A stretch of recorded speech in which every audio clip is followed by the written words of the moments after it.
It was a scary start, but Syracuse dominates again in week two. A 48-7 routing of Western Michigan. Syracuse advances to 2-0 for the second straight season, but it didn't come without some worry.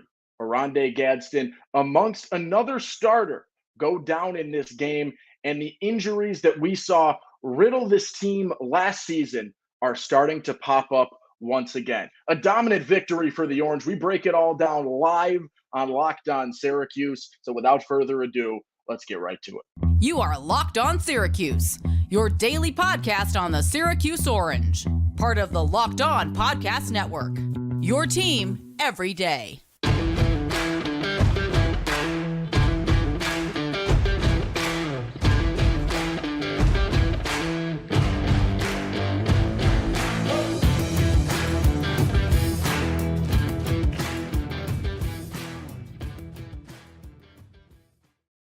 What's up? What's happening? Welcome into your Locked On Syracuse Saturday episode. We are live on YouTube following Syracuse's 48-7 victory. I said 42-10 was my prediction. I think I was pretty close, but I did not expect it to necessarily come as front heavy as it did for Syracuse.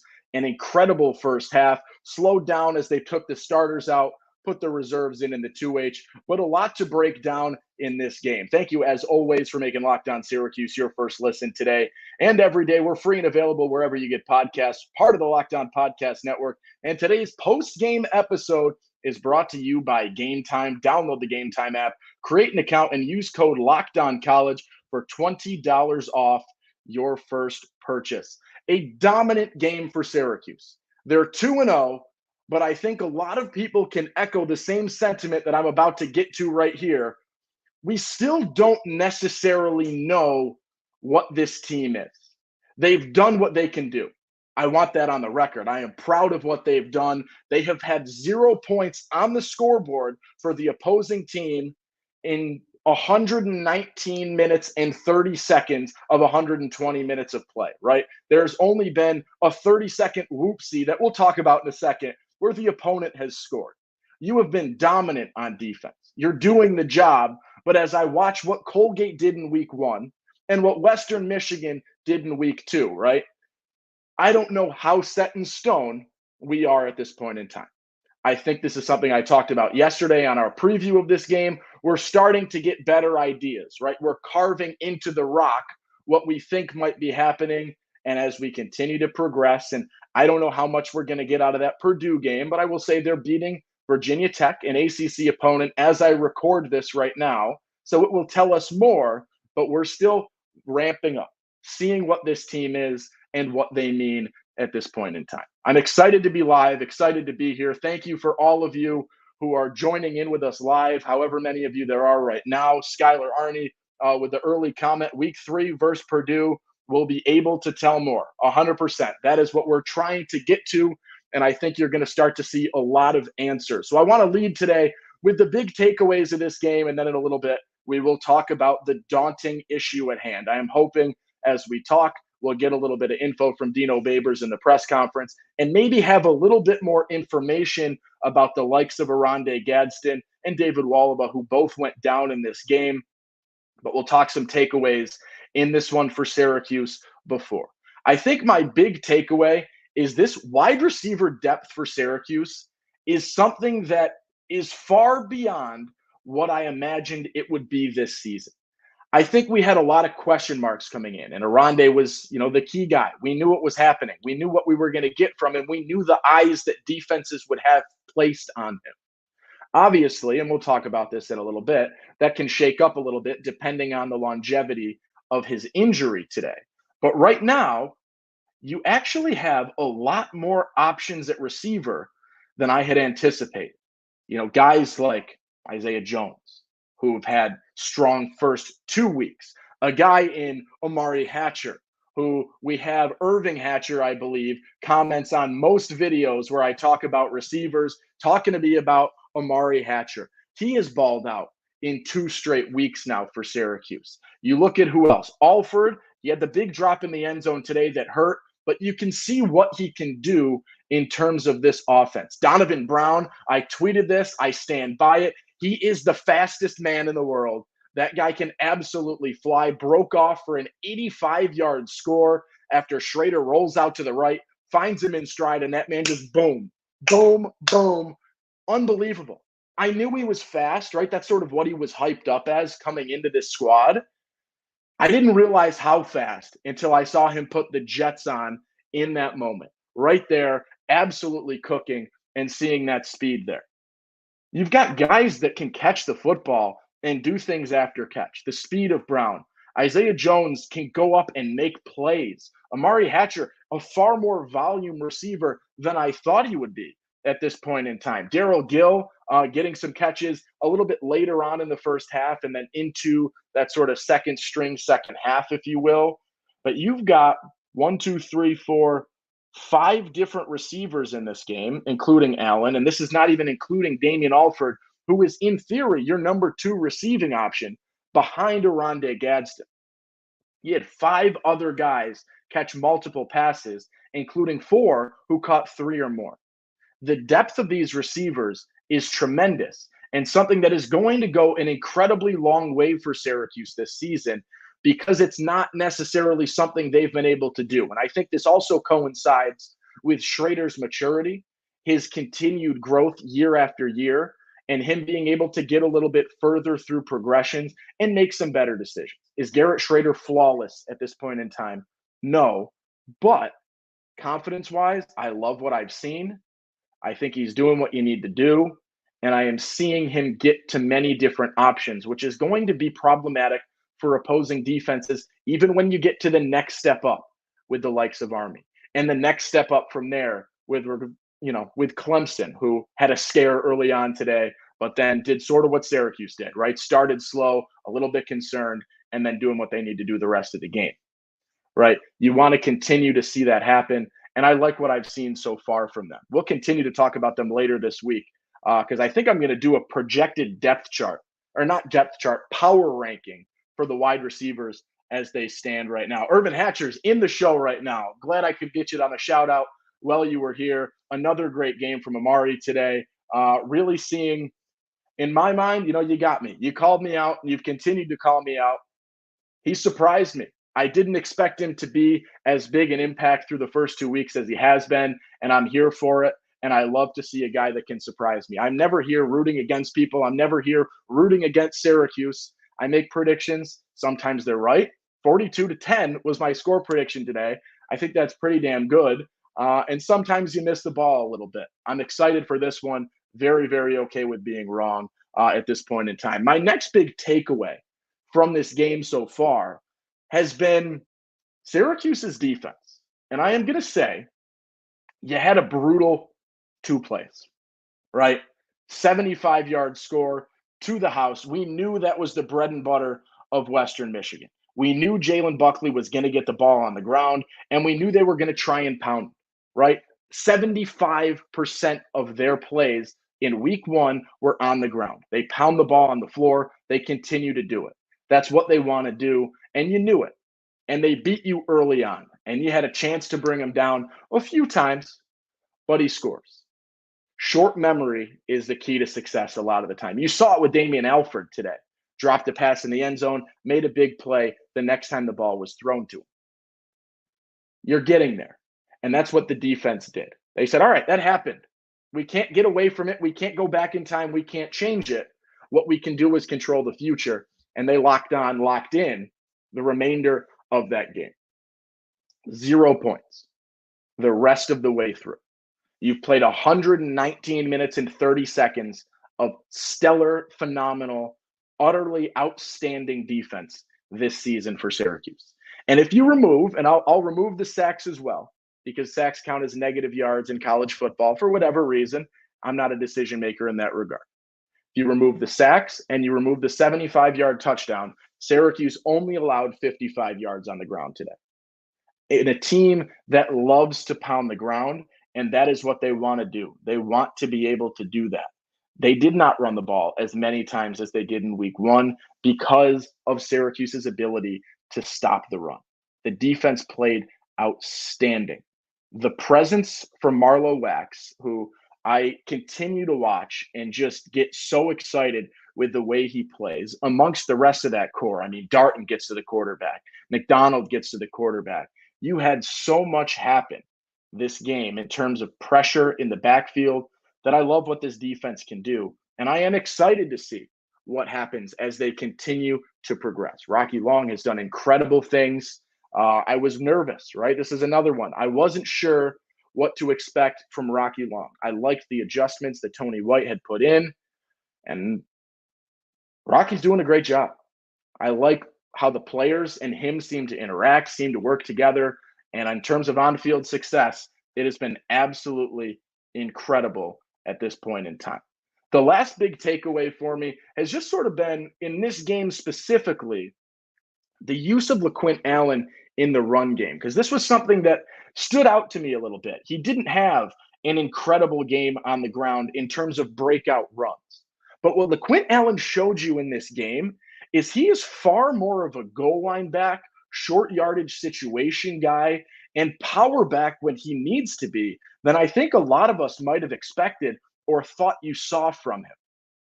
4 of his 8 carries today were on 1 yard to go or 2 yards to go. Two first and goals from the 1, a first and goal from the 2, and a short down situation were half of his carries today, and he executed on all 4. He is able to break through. He is able to do that, and that is something that I'm not sure I thought was truly his role. I thought he was more of an early down back guy, and that's not to say he can't do both.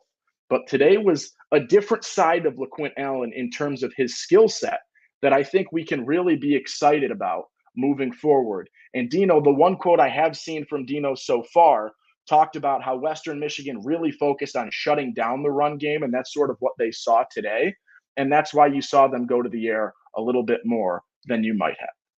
Let's take a quick break, and then we'll get right back to this because we've got to talk about early injuries, as that is the big scare at this point in time. Early injuries, it was the instance last year. How important will they be for Syracuse moving forward? Let's take a quick break, and then we'll get right to it. But let's chat a little bit about Nutrafol. At this point in time, you don't have to choose between better hair growth and your health. Nutrafol provides a whole body health approach for men that promotes healthier hair with no drugs, no compromises, just better hair. Men think losing their hair is inevitable. Take control of your hair's future with Nutrafol's science-backed hair growth supplement for men. It's the #1 dermatologist recommended hair growth supplement, clinically shown to improve your hair growth, visible thickness, and visible scalp coverage. Take the first step to visibly thicker, healthier hair. For a limited time, Nutrafol is offering our listeners $10 off your first month subscription and free shipping when you go to Nutrafol.com/men and enter the promo code LOCKEDONCollege. Find out why over 4,000 healthcare professionals recommend Nutrafol for healthier hair. Nutrafol.com/men, spelled Nutrafol.com/men, and enter promo code LOCKEDONCollege. That's Nutrafol.com/men, promo code LOCKEDONCollege. Owen Valentine live following Syracuse's absolutely dominant 48-7 win over Western Michigan. You saw yesterday, Western Michigan puts out the game day graphic, eating the oranges, drinking the orange juice, trying to put that out into play. No. Syracuse shuts them out for 59 minutes and 30 seconds of this football game. They do the job. They get to 2-0. And we once again have a 2-0 football team to talk about. I mentioned it. They're lesser opponents, right? You beat an FCS squad and a middling MAC opponent. Okay, it's not saying all that much, but they're doing what you need them to do. And they're not disappointing, and they're executing on the grounds that you need them to execute on. I actually have one more big takeaway I want to hit on before I talk about the injury impact today. One more time, we got to hone in on penalties. Penalties need to be honed in on immediately. You got to call out the guys. Chris Bleich, right? Dino talked about it all of last week. It's the repeat issues. And this is now 4 false starts through 2 weeks for Chris Bleich. Syracuse has also had some other issues, right? Starting a little bit slower. The penalties, things of that nature. As you get to Purdue, as you get to other opponents, they're going to start to haunt you a lot more. You can make mistakes and survive. You can make mistakes and shut out an opponent. You can make mistakes and win by 41 points against Western Michigan and against Colgate. Purdue's not going to let you get away with as much. Clemson's not going to let you get away with as much. Same with North Carolina, same with Florida State, same with the rest of the ACC. They're going to capitalize on mistakes and additional opportunities that you give them. Lock it in now, figure it out this week, and come back next week where you have to go on the road, where it's not your home fans. It is an opposing team, a new environment, and a crowd in Big Ten Conference on the road that is going to try and throw you off even more. So figure it out now, because if you're making false starts consistently inside the dome, that's not even near capacity today, which is a story for another time, where you're silent on offense to allow your offense to communicate, it could be worrisome next week on the road in Big Ten country. All right, let's talk about the injuries, because they are more present than I want them to be at this point in time. Let's go right now. Let's talk. Oronde Gadsden goes down, and it hurts. What can we do? What do we know right now? I haven't seen the update on Gadsden yet via Twitter. I am live right now during the press conference, so I'm not exactly sure.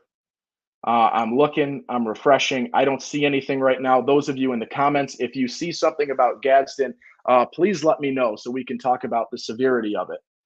But when you see a guy go to the locker room and come back in the boot and crutches after an ankle injury, looked like a sprain, could possibly be worse. It's worrisome, especially when you consider the impact of early injuries last season.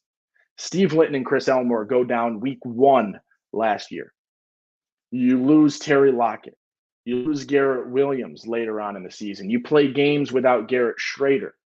Injuries continued to haunt this team last year, and they were a huge part behind the 0-5 skid in the latter portion of last season. Oronde Gadsden has projections in the NFL first round of the draft for next year by some. I think more people have him as a third-round guy. This is huge in terms of Syracuse. Yes, you want Syracuse to win, but this is his life and his future as well, that this injury, depending on the severity, can impact. And right now, we don't know. High ankle sprain, couple of weeks, 4 weeks maybe, which puts you back ideally for Florida State. It could be worse. It could be a break, which will put you out even longer, possibly an entire season. How do you recover from that? The bread and butter of this offense is what we like to learn. And fortunately for Syracuse, I will say, they've been able to do a lot more in terms of spreading the ball out, that it doesn't have to be as reliant on this.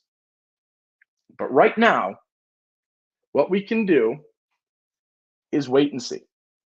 And you're going to have to make adjustments for the next 3 weeks. I don't think you have another player on this team that slots into the tight end / slot receiver, whatever you want to call Oronde Gadsden role. I don't think you have the build. I think you do next year with a guy in Jamie Tremble, but you don't have that guy on this team right now, which means that you're going to need to audible the offense pretty significantly between now and Purdue and whoever comes next, Army, Clemson, North Carolina, Florida State, in that order until we figure things out.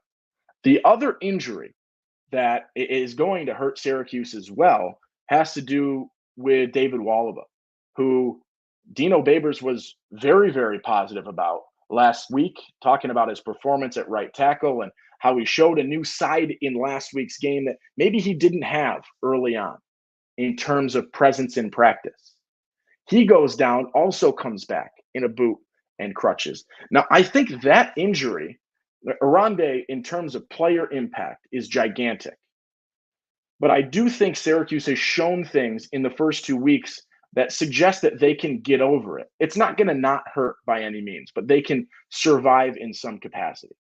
Syracuse is already down 2 key O linemen at this point in time, in Kalon Ellis and also in Joe Moore, who was on the original depth chart listed as a starter, but the 2 of them have been in street clothes for the first 2 weeks. What happens? What happens? you're now going to have to go further and further onto the depth chart. It's going to be Enrique Cruz, Chris Bleich, who has struggled, right? You would like Ellis back at this point in time to at least present some pressure, even if you think Bleich is the starter at left guard. John Ray Reed still at the center, Jacob Bradford at your right guard, and Mark Petrie at your right tackle. In 2 weeks, your depth chart has now shifted in almost just about half of your O-line at this point in time, which is far more than you want. And it could be an issue in terms of depth as you continue to move on because of how easily injuries can happen in the trenches. I hope we're going to get news this week on Monday, whenever it will be, that you're going to be okay, that it's not going to be too drawn out of injuries, and you'll be all right. But what I see right now is worrisome in terms of the injuries, especially just how fresh and important injuries were in terms of this team last season. All right, let's take one more break, and then we'll go to some comments live on YouTube, as well as some of our comments over from Twitter after the game. But before we do that, let's chat a little bit about Game Time. Buying tickets can be stressful, and it shouldn't be, and it never should be. And Game Time is a fast and easy way to or buy tickets for all the sports, music, comedy, and theater near you. When killer deals on last-minute tickets and their best price guarantee, you can stop stressing over the tickets and start getting hyped for the fun you'll have. There's flash deals, last-minute tickets. They're easy to find, easy to buy, and there's images of seat views, the lowest price guaranteed, event cancellation protection, job loss protection, and so much more. Forget planning months in advance. You can get exclusive flash deals on tickets for football, basketball, baseball, concerts, comedy, theater, and more right up to the day of the event. Snag the tickets without the stress with Game Time. Download the Game Time app, create an account, and use code LOCKEDONCollege for $20 off your first purchase. Terms apply. Again, create an account and redeem code LOCKEDONCollege for $20 off. Download Game Time today. Last-minute tickets, lowest price guaranteed. All right, live on YouTube, talking about Syracuse football, 48-7, an absolutely dominant Week 2 performance. Let's take a look at some questions and comments over on YouTube. Mike Waite says, say some prayers for these young men. Yeah, we wish them as quick a recovery as possible. You want to see them succeed. And I mean, I don't want to belittle Wallaba's injury by any means, but the impact in terms of NFL on Gadsden is tremendous at this point in time as well, and what the rest of this season means in terms of his draft stock. And you saw it with Garrett Williams last year, right? A guy that was supposed to be, in theory, a first-round type guy, drop a couple of rounds. Gadsden, a third-round guy, dropping a couple of rounds from the third round puts you in a little bit scarier of a position come draft time. Brian Curtis, disappointed in the offense in the second half. Maybe it was because the bet was over, because you bet the over, but I had hoped for better. The second half, I'm glad Syracuse kept the 0 in terms of the rest of the game, but the offense definitely didn't have that same spark that they had in the second half in Week 1 against Colgate. And I think Carlos Del Rio Wilson didn't look as solid in this game. Not that he was bad, but I think he looked far better in Week 1 than he did this time out. Jawan Price did all right in the run game, got out and moved a little bit. It does hurt when you're on the 1 yard line and Price, you think he scores, they call him down, and then there's a Max Mang personal foul to bring you off the 1, force you to kick the field goal. That hurts. That could be significant to some in terms of points scored and totals and things of that nature. But here's what you go. Here's what you do. What we can do right now is look and say, all right, that is the reserves. That is the backups, people not even necessarily listed on the 2 deep in some instances. So it's not concerning, but you do like to see guys shine in those moments a little more than maybe you did. Let's go to Twitter for a few nods over there, see what the Twitter sphere is saying or the X sphere is saying. I'll never get used to that. I don't know what to say. Vince says nothing matters but the Gadsden injury, high ankle sprain, best case scenario, still could be a month on the sideline. Don't even want to think about a break. Yeah, it's worrisome in terms of the injury and how long it is and what it is, and seeing what you saw in terms of the boot and in terms of the crutches, it's never good. And it's, you hate to wonder and you hate to predict, but that's sort of where we're left this evening. Because all I've seen so far is not info in terms of Gadsden so far at this point in time. Cole Fluker, defense is still legit, 1,000%. The defense has looked outstanding for the first 2 weeks. Really, really solid, continues to do thing. I hope Arande's injury isn't career altering. Yes, the run defense was actually really good. Take away the big run. It's about 20 yards for the whole game. Concerned for the O-line. Yes, that's a point that I did not really get to bring up at this point in time. The O-line, even with Wallaba, did not look as dominant as you want it to look, did not show the improvements from week 1 to week 2 that you wanted. And Babers talks about it year after year. You see the biggest improvements between week 1 and week 2. And we didn't really see those O-line improvements. And I will say Garrett Schrader does a phenomenal job at masking some of the issues that you see on the O-line. Really, really is able to, and it brings me back to Eric Dungy almost. And I think the Dungy O-line was a little bit better than this group, but Dungy was able to mask a lot in terms of O-line issues and mistakes made. And Schrader is doing similar things and being able to prolong plays. You look at the Donovan Brown touchdown and how Garrett was able to, elude pressure, get out to the side, throw on the run, and get a big score. He's extending plays and offsetting some offensive line issues. I say this for a number of different things. Right now, they need to fix it. So many teams will exploit that as you continue this season. I'll go to Skylar Arney over on YouTube for this one. Jason Beck as an offensive coordinator, what do you think so far? I love it. I like the system. I like what they're doing. I like that they're trying new things, and it seems like they're spreading the ball and the offense very effectively. I think the play calling, you're playing Colgate in Western Michigan. I haven't had to read into play calling all too much because of situations and defenses and whatnot that aren't that strong. And no one's here to say that they are. I think next week, with a number of facets, will be very telling. But through 2 weeks, I'll throw Rocky Long in here as well. The two coordinators that I started last offseason really, really worried about. And as I saw preseason conversations and highlights and info from preseason camp, they definitely grew on me. And I did an episode about that a couple of weeks ago. But through 2 weeks, I'm incredibly pleased with what I've seen from Rocky Long and Jason Beck at this point in time. Next week, we'll revisit that question without a doubt. After what happens at Purdue, we'll be able to know a lot more about these coordinators and the new systems that they put in, right? You don't need to show the tricks in a game that you're winning by 30 points. You don't need to show the new stuff, what you're trying to build, the progressions, and really dialing up offensive schemes so that you can do things later on in the game. You don't need to show those cards just yet. So we will continue to see what happens. One more from Twitter, and then we'll probably call it a day.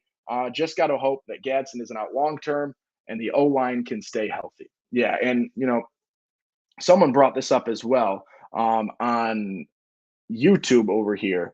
I need to see if these wide receivers can continue to be productive. Yes, 1,000%. And the other one, unfortunately, they can't be competitive if they lose Gadsden and a starting offensive line. Let's see what we can do. I think I'm more, and this is crazy because I didn't think this would be the statement that comes out of my mind, but immediate reaction based on what I've seen from the wide receiving group and what I've seen from the O-line, I am more worried about Wallaba's injury. And I can't believe that that's sort of where I am at this point in time. But I really do think that Wallaba's injury, if it's extended, especially when you consider that Ellis and Moore are already down with this O-line, could prove to be a bigger miss for Syracuse. Obviously, you're going to miss Gadsden, and you don't have someone that fills that role, but you've got the ability in terms of receiver depth, in terms of what you've seen from Donovan Brown, Isaiah Jones, Amari Hatcher, Daryl Gill, LaQuint Allen in the receiving game out of the backfield, Damian Alford, isn't bad. And so I'm more confident in them being able to pick up Gadsden's slack than maybe the O-line being able to pick up the slack. But in terms of individual relevance, Gadsden is the bigger hit without a question. We'll finish it out. Mike Waite, I thank you. Ovi's the man. I'm going to go to the Army game and hunt for him at the tailgates. I should be back at the Army game. Actually, I can't be at the Army game. I have a wedding that day. Mike, you're going to have to wait for Clemson. I'll be at the Clemson game, but I do have a wedding, the Army game. And those of you who have taken a look to week 4, that is one hell of a college football slate to be at a wedding for. So you got to be happy. All right, Mike. I'll see you. I'll see you at Clemson. We'll find it over there. Thank you. Today we'll wrap things up. Thank you for making Locked On Syracuse your first listen today and every day. We're free and available wherever you get podcasts. Part of the Locked On Podcast Network. I appreciate you all for tuning in live. If you're not live, we're going to start trying to go live as many times as we can immediately following Syracuse football and then Syracuse basketball games as we get there in a couple of months. But for now, I think this was a lot of fun. The first live broadcast on the Locked On Syracuse YouTube.